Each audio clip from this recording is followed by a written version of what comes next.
You are listening to Ideas and Leaders podcast. I'm Elena Paweta, Executive Communication Coach and TEDx organizer. With each episode, I'll share with you communication tips and ideas from top business leaders to help you excel in your career.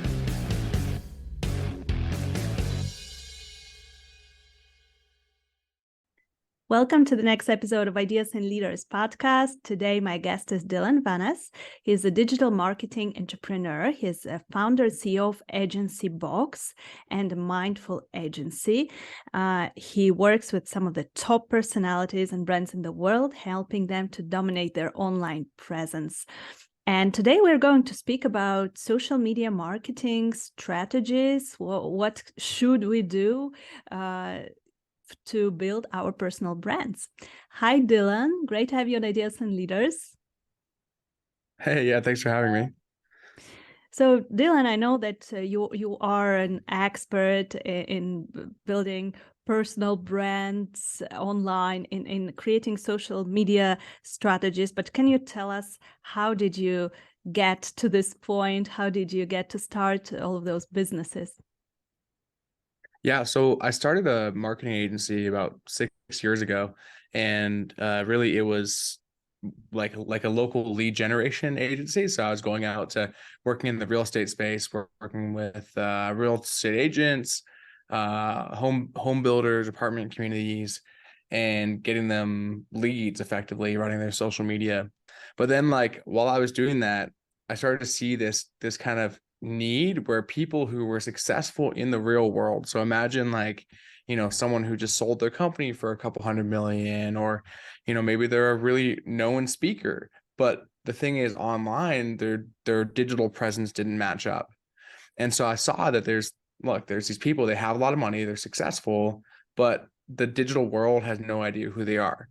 So I started offering services where it's like, let me help these people elevate their online presence, get more attention online, because unfortunately today we're in a digital first world. Everything that, like, the way the world works, the way that people perceive you is like they almost look at like your social media first, or they Google you first, and then like they'll like, okay, like, is this person worth having a conversation with? So I started offering those services, help people build their brand online. And yeah, and then because of that, it's like this self-fulfilling prophecy. It's like, let's establish more authority online, and then it gets you. And you help people get on TEDx stages. You help people become better speakers. You understand this fundamentally. It's like, if you can get on like one stage, then more stages will want to have you on their stage, and now all of a sudden you're a world-renowned speaker getting paid $10,000-$20,000 to give a keynote talk.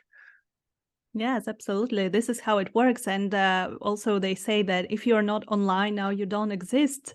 So it is not enough just to be on big stages. You also have to be present online and to do something.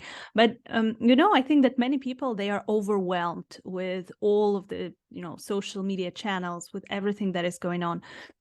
Do you have any tips on how to start creating this strong personal brand without getting overwhelmed, without being present everywhere and posting every day? Yeah, so the thing that's really important is doing something consistently that you can like actually feel good about. There's no point. So for example, the reference I go back to is, for me, when I first started my marketing agency, I was trying to find out, like, how do I get leads? And one method I found, the guy says, oh, go into a phone book and make 50 calls a day. And so I'd wake up every day and I'd be like, okay, today I'm going to make 50 calls. I'd stare at the phone book and like, I can't do this. I would get anxiety. I would like start to like, not be able to do it. And then it would, it'd be lunchtime and I'd be like, okay, let me not bother these people at lunch. I'll call them after lunch. And then after lunch comes, it's like, well, now it's like getting close to the end of the day. People on the other side of the country, the time's later. And then like, I'll do it tomorrow. And that pattern would happen. And what happens is, like, I was setting myself up to fail because I was doing something that I couldn't do. And in return, I would just feel bad about myself. Like, I didn't do the successful actions today. So the same thing with content online. You have to pick something that you can do and do consistently. If for you it's posting one video a week, you can do that. Or maybe it's what you can do is you can set your phone up to record you doing meetings throughout the day, and then you can send that off to someone. You can hire people relatively cheap to chop the videos up, and they can make a bunch of short form videos, and then they can post them online. So you just got to find out, like, what is that system for you? How can you create content and do it in a way that you feel good about? And then when it comes to distribution, you do want to post it everywhere. And the simplest way to do that is to use like a third party tool to post on.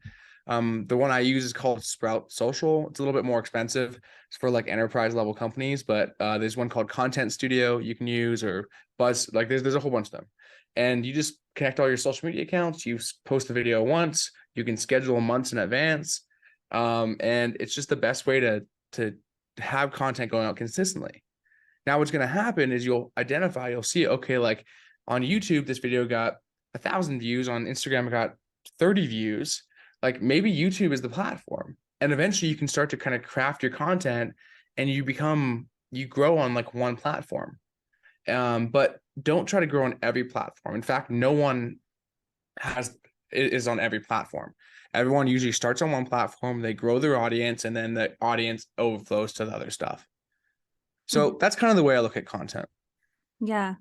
I think it is so smart to focus on the content that we feel good about and that we like, because I feel that there are a lot of trends going on. I don't know, what do you think about this? Because, for example, for some time, there was this trend of doing reels on Instagram, and then people would do some weird things like pointing at something or dancing, or business professionals would do this, and I was like, should I do it as well? Is it how you do business right now? But I don't really feel good about it. I'm like university professor and I'm coaching CEOs, and here am I like pointing at the clouds. So do I need to follow all the trends that are out there, or do we need to actually find something that works for us? And how do we find it?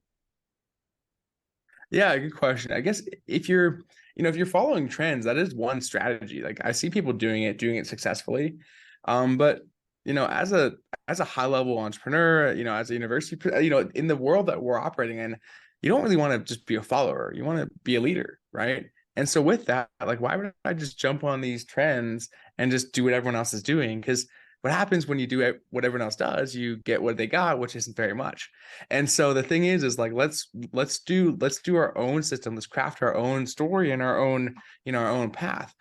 And so the most successful people online, they kind of figured out one lane. So here's the thing. It's like, if you try to do something and it doesn't work, it doesn't mean it didn't work. It just means you didn't do enough of it. So you can't just post a video and say, I'm not made out for social media. You got to post the same style of video, the same format 1,000 times, and then let's look back and see.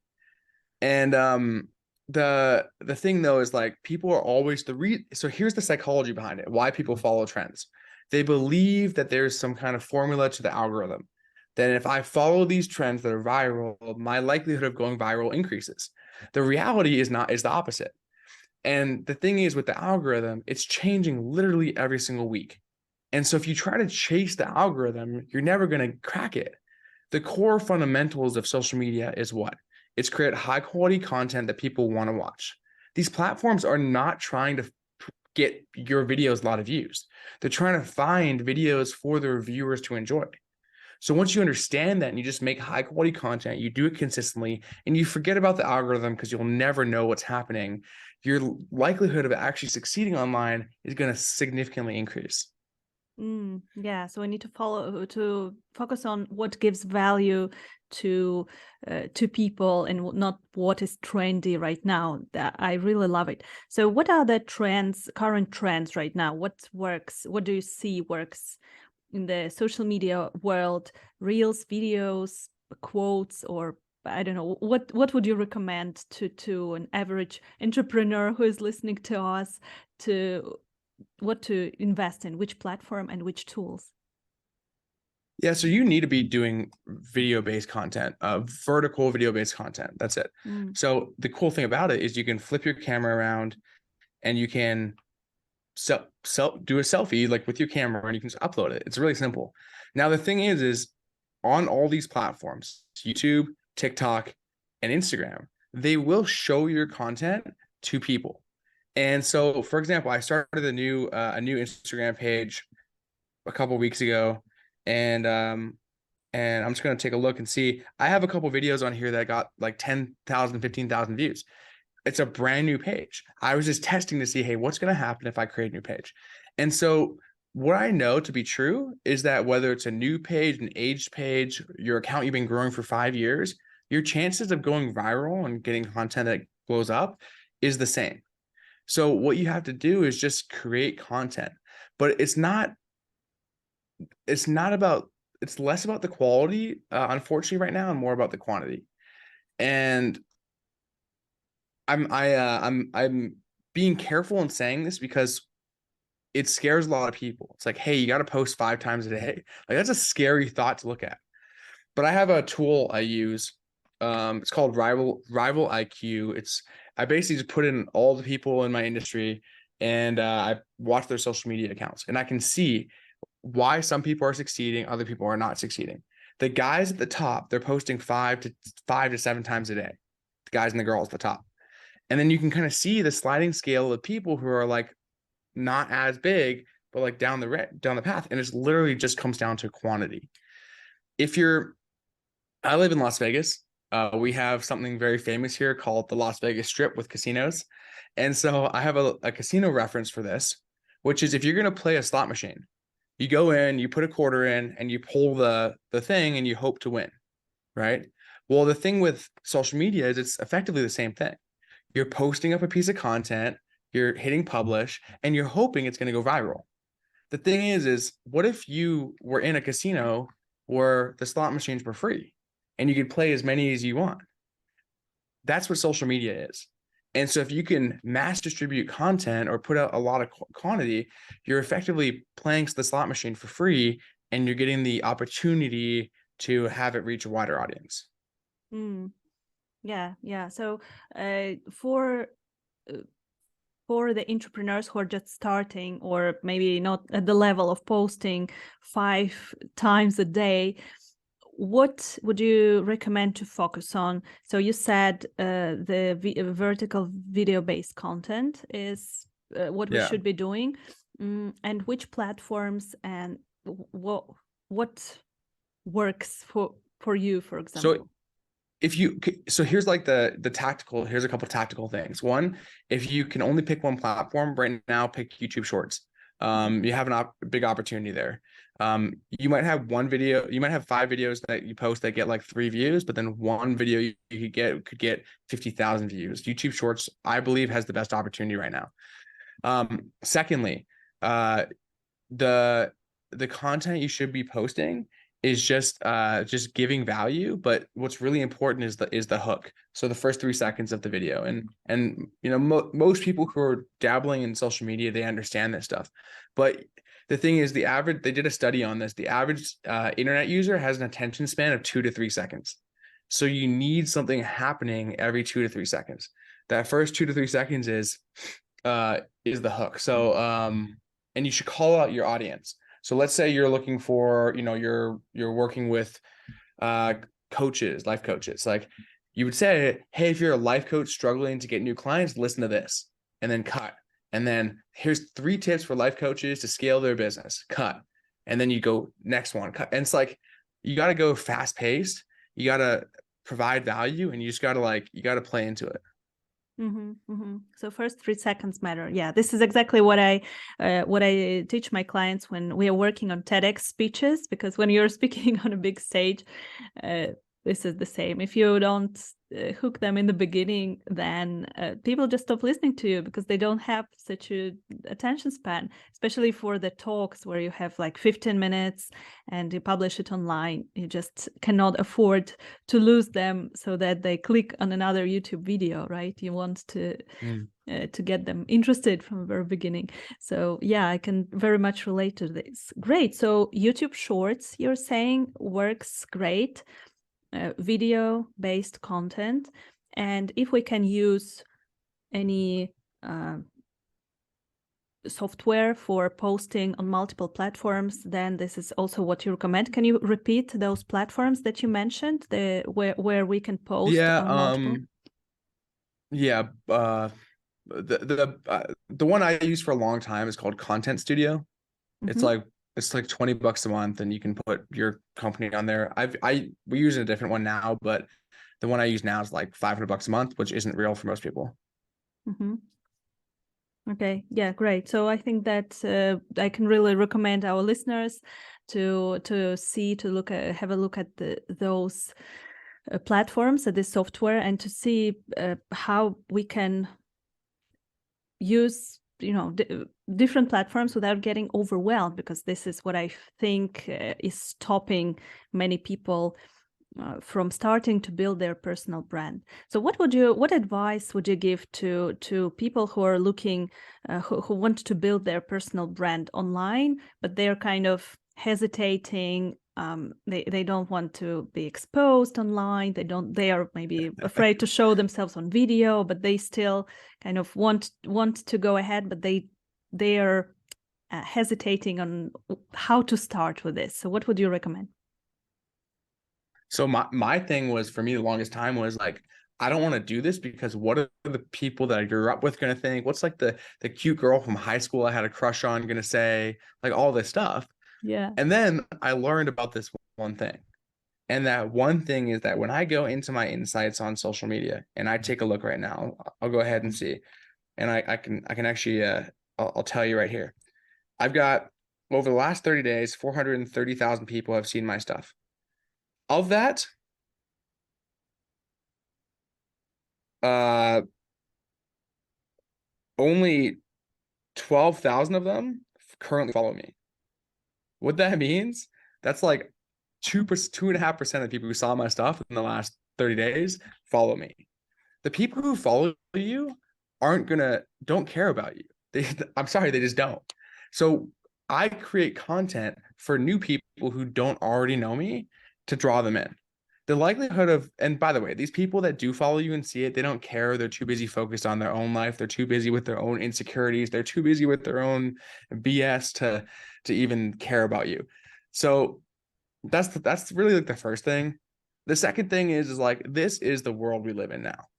The social media, this online thing, there's a world of people who have a personal brand, and there's a world of people who are consumers. It's like, you can pick your path, but if you want to make money online, you want to build a business, you want to be a coach or a consultant or whatever it is, you need to be building a brand. That's like the bottom line.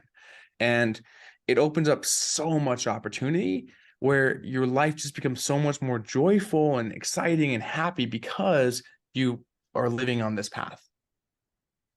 Yes, absolutely. I totally agree with you. And I think that this also what stopped me in the beginning when I started posting on social media and exposing myself, that, oh, what people would think about me. They actually don't think anything. They don't even follow me. Some of my classmates or people that I had contact with so many years ago, they are not even my followers, or even if they are, they don't see my stories, they don't see my stuff, because they are not like interested in what I do. They are in completely different areas. So yeah, I think that it is very important what you mentioned. And so Dylan, I wanted also to ask you about your companies. So you are the founder and CEO of AgencyBox, and you're actually helping agencies to run businesses. So can you tell us a little bit more how you do it and how you support agencies with your business? Sure. Yeah, thanks. So AgencyBox is it's a marketing platform. So other marketing agencies come into AgencyBox and they use it to run their business. So we help them get customers, we help them do project management, we help them manage the back end. Like, we do all these things. The software does all these things for them. And we also have coaching that helps them. They can actually tap into coaching. They get to work with me and my team as well. So that's AgencyBox. And then on Mindful Agencies, my other company, we specialize in personal brand development. So someone wants to come in, they want to help, they want to grow their brand. We work with them to do it. We get them featured in the media. We help strategize what kind of content to be posting. We help them grow their following online, and kind of collectively help them just boost up their online presence. Great. So yeah, if any of our listeners are interested in the services and boosting their online presence, then you can contact Dylan. So the last question, I wanted to ask you for several tips and the main takeaways for our listeners, because you shared a lot of valuable stuff today, and thank you for that. So if you were to summarize the key concepts, what would you recommend to our listeners in building their personal brands, in managing your social media? What would that be? So you got to create content, video-based content. The one thing we didn't mention is the fact that there is a social proof element of social media. So when someone goes to your page, what do they see? Like, what's the first thing they see? For me, what I do is I have a video of me in Times Square standing in front of a billboard that I had in Times Square, a photo of me with Gary Vee, he's like a big business speaker, and then a video of me traveling and like flying on private jets and all this stuff. And that's pinned to the top of my page, because people need to be able to understand, like at a glance, who you are, what you do, and what kind of authority you have. So if you can do that and establish that by just putting that there as the instant social proof, you can do that. So that's one. And the other thing is just create video content and try to do as much as you can. Yes, great. Thank you so much. So I'm learning every time from every episode of Ideas and Leaders. So I'm definitely going to create more video-based content, and I'm going to use the pinned post, which I did not use yet. So thank you so much, Dylan, for being on Ideas and Leaders. If our listeners want to reach out, want to contact you, I know that you're on different social media platforms, but where is the best way to reach out? Honestly, Instagram is the best. Pretty much everything else gets filtered before it gets to me through my team and all that stuff. So I do read all my Instagram messages. So if you want to reach out to me on Instagram, would love to hear from you guys. Sure. We will definitely post all of your links under the episode. Thank you so much, Dylan, for being on Ideas and Leaders. It was a great conversation and pleasure having you on this show. Thanks so much.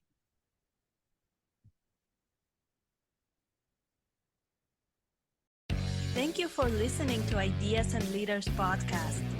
Did you enjoy this episode?